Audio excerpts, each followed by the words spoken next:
নমস্কার বন্ধুরা, আজ বানাবো তেহারি। তেহারি হলো এমন একটি পদ যেটা এক পদেই রান্না হয়ে যায় আর আপনি একসাথে 100 জনের বেশিও লোককে খাওয়াতে পারেন। তো এই রান্নাতে সব কিছুই থাকে। তো দেখো, প্রথমেই দেখিয়ে দিলাম মাংসগুলো নিয়ে নিয়েছি, আর এই যে চালটাও ভিজিয়ে রেখেছিলাম, আর নিয়ে নিয়েছি আলুটাও কেটে নিয়েছি, আর এই যে পেঁয়াজ কুচি, টমেটো কুচি, আদা কুচি, রসুন আর একটু ক্যাপসিকাম নিয়ে নিয়েছি। এদিকে কড়াইতে দিয়ে দিলাম তেল, তেলেতে দিয়ে দিচ্ছি দুটো এলাচ আর একটু লবঙ্গ আর দারচিনি দিয়ে এটা তেলটাকে একটু, আর দুটো তেজপাতা দিয়ে দিলাম। দিয়ে তেলটা একটু নুন হলুদও দিয়ে দিয়েছি তেলটাতে। দিয়ে এবার আলুগুলো ভেজে নেব। তেলে হলুদ দিলে কি হয়, তেলে হলুদের গন্ধটাও চলে যায় আর প্রত্যেকটা আলুই সমানভাবে রঙটা হলুদ হয়ে যায়। তো দেখো, এইভাবে আলুটাকে একটু তেলে নেড়ে চেড়ে ভালোভাবে ভেজে নেব। দেখো আলুগুলোর কালারটা কত সুন্দর এসে গেছে। এবারে এগুলো তুলে নেব। আলুগুলো লাল লাল মতো এইরকম ভেজে তুলে নিচ্ছি। সব আলুগুলোই তুলে নেব।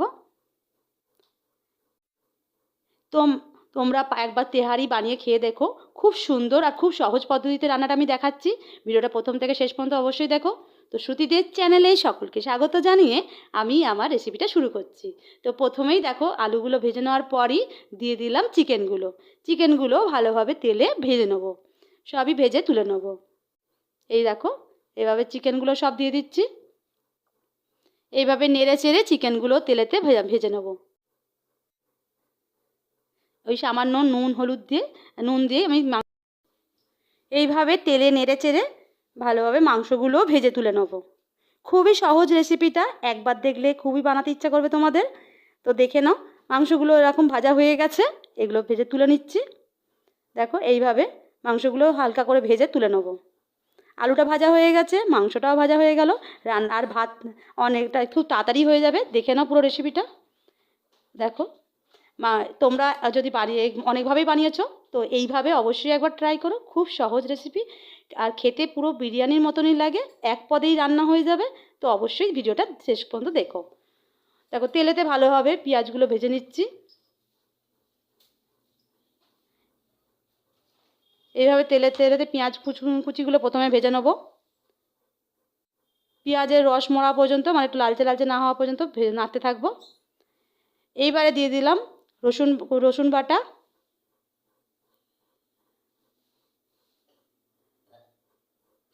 রসুন বাটাটাও ভালোভাবে তেলে নাড়াচাড়া করে নেব। দিয়ে দেবো আদা বাটা রসুন বাটা দিয়ে ভালোভাবে পেঁয়াজের সাথে ভালোভাবে কষিয়ে নেব। দেখ, খুব সুন্দর একটা সেন্ট বেরোচ্ছে, একটা রসুনের ভাজার একটা গন্ধ। এই অবস্থায় দিয়ে দিলাম টমেটো কুচি দিয়ে এইভাবে নাড়তে থাকবো।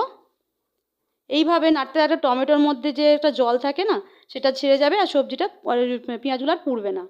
আর দিয়ে দিলাম ক্যাপসিকাম। তো ক্যাপসিকামটা তোমাদের ইচ্ছা মতো নাও দিতেও পারো। আমি এটা দিয়েছি ছিল বলে। তো ক্যাপসিকাম ছাড়াই এটা করো, ভালোই লাগবে। তো দেখো, এবারে দিয়ে দিচ্ছি আবারও হলুদ দিয়ে দিলাম আবারও। আর নুনটা তো তেলে দেওয়াই আছে, তো প্রয়োজন হলে আবারও একটু নুন দেবো। তো আবারও একটু নুন দিয়ে দিলাম, যাতে টমেটোটা নরম হয়ে যায়। নুন দিলে কি হয়, টমেটোতে তা খুব তাড়াতাড়িভাবেই নরম হয়ে যায় আর ঘেঁটে যায়। তাই জন্য নুন দিয়ে দিলাম। এইভাবে নাড়তে থাকতে হবে। দেখো, তেল থেকে দেখো একটু ঢাকা দেবো, তেলটা যতক্ষণ না ছেড়ে না যায়। দেখো, পেঁয়াজ কুচি ওই থেকে তেলটা ছেড়ে যাবে, ততক্ষণ আমি দেখবে ঢাকাটা একটু দিলাম, জাস্ট একটু নরম হওয়ার জন্য টমেটোটা। দেখো এবার দেখো টমেটোটা পুরো নরম হয়ে গেছে। এবার ভালোভাবে ঘেঁটে নেব। ভালোভাবে ঘেঁটে নিচ্ছি। এইভাবে ভালোভাবে ঘেঁটে নেব। এইভাবে নেড়েচেড়ে ভালোভাবে দেখো নাড়তে নাড়তে টমেটোর রসটাও খুব সুন্দরভাবে হয়ে গেছে। এবারে একটু জল দিয়ে দেবো।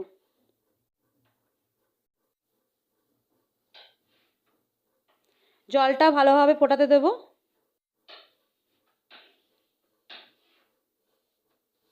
এইভাবে জলটা ভালোভাবে ফুটতে দেবো। জলটা ফোটা অবস্থা পর্যন্ত অপেক্ষা করব। দেখো, এই দেখো টকবক করে ফুটতে শুরু হয়েছে। এই অবস্থাতেই আমি এই ভেজে রাখা মাংস আর আলুটা দিয়ে দেবো। সবটাই দিয়ে দিলাম। খুব সহজ রান্না, তোমরা দেখলেই বুঝতে পারবে। খুব কম সময়ে আবার অনেকজন লোকের একসাথে আয়োজন করে রান্না খাওয়াতে পারো। এই রান্নাটা অবশ্যই বানাও, তেহারি। তো এটা ভালো লাগবে, চিকেন তেহারি। তো অনেকভাবে চিকেন তেহারি বানানো যায়, তো এইভাবে একবার বানিয়ে খেয়ে দেখো, খুব সহজ, তাড়াতাড়ি রান্না হয়ে যায়। আর একটু দেব রেড চিলি, লাল লঙ্কা গুঁড়ো একটু দিয়ে দেবো, তাতে কালারটাও সুন্দর আসে। আমি আগে কিন্তু লঙ্কার ব্যবহার করিনি, এবার লঙ্কাটা দিলাম। তো দেখো, এবারে দিয়ে দিচ্ছি আবারও একটু সামান্য চিনি, স্বাদ মতো বাড়ানোর জন্য একটু সামান্য মিষ্টি দিলাম। দিয়ে দিচ্ছি বিরিয়ানি মশলা, আবারও একটু নেড়ে চেড়ে নেব। এইভাবে ভালোভাবে কষিয়ে নেব, যাতে মাংসর মধ্যেও মশলার গন্ধগুলো ভালোভাবে চলে যায়। আর মাংসগুলো আগে থেকে একটু তেলে ভাজা ছিল, অবশ্যই তেলে ভাজবে, নাহলে কিন্তু মাংসের আসল সুন্দরের টেস্টটা আসবে না। এইবারে আমি একটু ঢাকা দিলাম, আর এই অবস্থায় গ্যাসটা কিন্তু আস্তেই দিয়ে রাখবে। তার মধ্যে আমি চালটা যে ভিজিয়ে রেখেছিলাম জল থেকে তুলে আরও একবার ভালোভাবে পরিষ্কার করে ধুয়ে নেব। দেখো, ততক্ষণে 10 মিনিটের মধ্যে আমি এটা ঢাকনাটাও খুলে দেখছি। দেখো, ফুটে গেছে, কালারটাও চেঞ্জ হয়ে গেছে। তো পুরো সিদ্ধটা করব না, কেননা কিছুটা বাকি রাখবো, 50% করব, 50% কিন্তু বাকি থাকবে। তো এবারে ওপর থেকে কিছুটা চিকেন আর তো আলু তরকারি আর কি, একটু গ্রেভি সমেত তরকারি একটু কিছুটা তুলে রাখবো বাটিতে। এইভাবে তুলে রাখলাম কিছুটা, তোমরা পরিমাণ অনুযায়ী তুলবে। আমি অর্ধেকটা তুলছি, অর্ধেকটা ওর মধ্যে থাকছে, অর্ধেকের বেশিটাই কড়াইতে থাকবে। এইবারেই দিয়ে দেবো চালটা। আমি এখানে দেরাদুন রাইস ব্যবহার করেছি, তোমরা এটা চিনি চাল যেটা ব্যবহার, বা গোবিন্দভোগ চাল দিয়েও করতে পারো। গোবিন্দভোগ চাল দিয়েও খুব তাড়াতাড়ি হয়ে যায় আর খুব সুন্দর একটা গন্ধ আসে, সেটাও করতে পারো। তবে আমি এটা বিরিয়ানি চাল যেটা বলে সেই চাল দিয়েই করেছি, এটাও কিন্তু দারুণ লাগে, বিরিয়ানি চাল দিয়েও করতে পারো। আর গোবিন্দভোগ চাল, এটা কি আরেকটা আছে যেটা তেহারি বানানোর স্পেশাল চাল, চিনি চাল, তো ওইটাও করতে পারো। তবে ওই চালটা খুব একটা পাওয়া যায় না, যেটা পাওয়া যায় আমাদের এখানে বিরিয়ানি চালটাই বেশি পাওয়া যায়, আর গোবিন্দভোগ চাল। আর এই দিকে আমি কড়াইতে গরম জল করে নিয়েছি আর একটা জায়গায়, সেই গরম জল আমি দেব, বাটি করে করে দিচ্ছি। দেখো, জলটা এমনভাবেই দেবে যেন চালটা ঢেকে যায়, চালটা যেমন, দেখো আঙুল দিয়ে দেখছি, এটা 1.5 গাঁট পরিমাণ জলটা দিতে হবে। চালটা যেন ডুবে থেকে একটা আঙুল দিয়ে দেখবে, দেখবে যেন ওটা 1.5 গাঁট হয়, 1.5 গাঁট যেন আঙুলটা ডুবে থাকে। তাই জলটা কম হচ্ছে, আমি তাহলে আরও একটু জল দিলাম। এই দেখো, এইবারে আঙুল দিয়ে মাপ করে দেখলাম 1.5 গাঁট পরিমাণ জলটা দেবে। চাল যতটা পরিমাণই নাও না কেন, তাতে জলটা যেটা দেবে দেওয়ার পর যেন 1.5 গাঁট আঙুল ঢুকে থাকে। এবার একটু ঢাকা দিয়ে দিলাম, আর গ্যাসটা মিডিয়াম টু লো রেখেছি। তো মিডিয়াম রেখে দিয়েছি, যেটা এটা 10-15 মিনিট পর, 15 মিনিট পর দেখলাম, দেখো কত সুন্দর হয়ে গেছে না? ওয়াও, কালারটা দেখেই তো ভালো লাগছে, এটা খাওয়ার একটা ইচ্ছা লেগে যাচ্ছে। দেখো, এত সুন্দর হবে, এত সুন্দর কালার হয়ে উঠবে ভাবতেই পারিনি। দেখো কালারটা কত সুন্দর হয়েছে। তিহারিতে অনেকেই কিন্তু আবার হলুদ দেয় না, তো যারা গোবিন্দভোগ চাল করতে পারো অনেকেই, তো যেটাই হোক ওটাতে তেল দেয় না অনেকেই, যেমন হলুদ দেয় না, তো ঘি দেয়। তো অবশ্যই ঘি দিয়ে করো, তো যার ইচ্ছা হয় হলুদ না দিয়েও করতে পারো। তো দেখো, হলুদটা দেওয়ার ফলে কি সুন্দর কালারটা এসছে, পুরো দেখতে দেখো বিরিয়ানির মতনই লাগছে, কিন্তু বিরিয়ানির চেয়ে খুব সহজ পদ্ধতিতে তৈরি হয়ে যায় এই তেহারি। তো আমার রেসিপিটাও তৈরি হয়ে গেছে, এবারে সার্ভ করার পালা। তো কারা কারা তেহারি বানিয়ে খেয়েছো অবশ্যই কমেন্ট করো, আর যারা বানিয়ে এখনও পর্যন্ত খাওনি অবশ্যই একবার এই ভিডিওটা দেখে মতন ট্রাই করো, আর কেমন হয়েছে অবশ্যই কমেন্ট করতে ভুলো না। তো শ্রুতিদের চ্যানেলে প্রথম থেকে শেষ পর্যন্ত যারা ভিডিওটা দেখছে তাদের অনেক অনেক ধন্যবাদ। তো দেখো, আমার রান্না তৈরি হয়ে গেছে, আর এত সুন্দর ঝরঝরে তৈরি হয়েছে দেখো, আর বিরিয়ানির মতন অত দম দেওয়ারও প্রয়োজন হয়নি। তবে এই তেহারিও কিন্তু তোমরা চাইলে আবারও একটু দমে করতে পারো, কিন্তু তার প্রয়োজন হবে না। দেখো, এটা পুরো তৈরি হয়ে গেছে, খুব সুন্দর ঝরঝরে।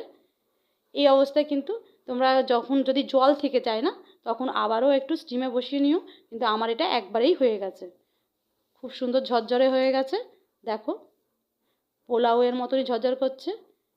চিকেনটাও খুব সুন্দর হয়ে গেছে, উঠে আসছে। দেখো আমি নিচ থেকে ওপরে তুলে দেখাচ্ছি, সবটাই ঝরঝরে। দেখো প্রত্যেকটা চালই কতটা বড় বেড়েছে, তোমাদের হাতে তুলে দেখাচ্ছি, প্রতিটা চালই খুব সুন্দরভাবে বেড়েছে। তাহলে আমার তৈরি হয়ে গেল তেহারি। তো দেখো এবারে আমি সার্ভ করে দেবো। যারা প্রথম খাচ্ছ, তোমাকে মানে প্রথম বানাচ্ছ, তারাও এটা বানাতে পারবে। বিরিয়ানির চেয়ে খুব সহজ প্রসেসে এটা তৈরি হয়ে যায়। তো বিরিয়ানি না পারলেও এই তেহারি বানাতে অবশ্যই পারবে। অবশ্যই একবার ট্রাই করো, বিরিয়ানি না পারলেও তেহারি বানিয়ে দেখো, সবাইকে অবাক করে দেবে আর খেতেও লাগবে বিরিয়ানি মতন। প্রয়োজনে ওপর থেকে একটু গোলাপ জল আর মিঠা আতর একটু ছড়িয়ে দিও, পুরো বিরিয়ানি লাগবে। আমি বাচ্চার জন্য এটা মিঠা আতর এসব আর ব্যবহার করছি না, তেহারিতে এসব লাগেও না। তেহারি খুব সিম্পল রান্না, বাচ্চাদের খাওয়া বা বয়স্ক রাতে খেতে গেলে খুব সিম্পল রান্না, খুব সহজভাবে হয়ে যায় তৈরি। তো আমার এই তৈরি হয়ে গেছে। আমি একটা প্লেটে নিয়ে নিয়েছি, একটু পেঁয়াজ কুচি, একটু শসা কুচি দিয়ে সার্ভ করে দিলাম তেহারি। তো এটা দেখো কত সুন্দর, মাংসটা দেখো নরম হয়ে গেছে, ছেড়ে যাচ্ছে, বুঝতেই পারছো। তো তেহারি আমার তৈরি। তো অনেক অনেক ধন্যবাদ যারা দেখছো, অসংখ্য ধন্যবাদ। একবার অবশ্যই ট্রাই করো। তো দেখো তেহারি রান্না কিন্তু খুবই সহজভাবে তৈরি হয়ে যায়, বিরিয়ানির চেয়েও অনেক কম সময় আর খুব সহজভাবে। যারা বানিয়েছো তারা তো জানোই, যারা বানাওনি অবশ্যই একবার ট্রাই করো। তো ভিডিওটা যদি ভালো লাগে অবশ্যই একটা লাইক করো আর কমেন্ট করে জানিও কেমন হয়েছে। আজকের মতন এখানে শেষ করলাম।